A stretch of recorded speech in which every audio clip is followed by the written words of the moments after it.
இன்றைய புறாவின் செய்தி: தேவ நோக்கம் பயணத்தை வீணாக்காது. விருத்த சேதனம் உள்ளவர்களுக்கு அப்போஸ்தலனாய் இருக்கும்படி பேதுருவை பலப்படுத்தினார். புறஜாதிகளுக்கு அப்போஸ்தலனாய் இருக்கும்படி என்னையும் பலப்படுத்தினபடியால். கலாத்தியர் 2:7. ஒரே ஊருக்கு பயணம் செய்ய ஒரே திசையில் பயணிக்கும் பேருந்துக்காக காத்திருந்த 2 பேரில் ஒருவன் கூட்டமில்லாததினால் பெயர் பலகையை கவனிக்காமல் முதலில் வந்த பேருந்தில் அவசரமாக ஏறினான்.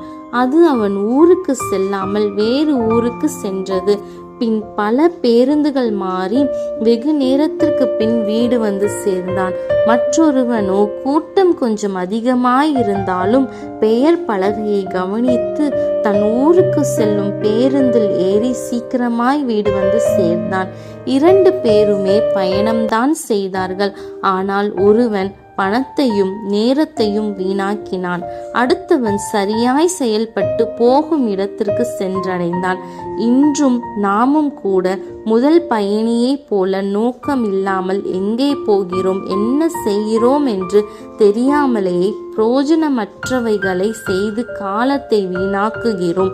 2வது பயணியைப் போல நோக்கத்தை அறிந்து செயல்பட்டால் பிரயோஜனமானவைகளையும் தேவனுக்கு சித்தமானவைகளையும் செய்து நம் வாழ்க்கை பயணத்தை இனிதாக மாற்றுவோம். தேவன் காட்டும் திசையில் செல்வதே தேவ நோக்கம். சிந்தனைக்கு: ஆனபடியினாலே நீங்கள் ஞானமற்றவர்களைப் போல நடவாமல் ஞானமுள்ளவர்களைப் போல கவனமாய் நடந்து கொள்ள பார்த்து, நாட்கள் பொல்லாதவைகள் ஆனதால் காலத்தை பிரயோஜனப்படுத்தி கொள்ளுங்கள்.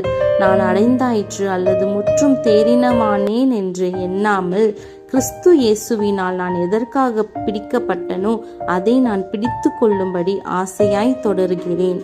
ஆமேன்.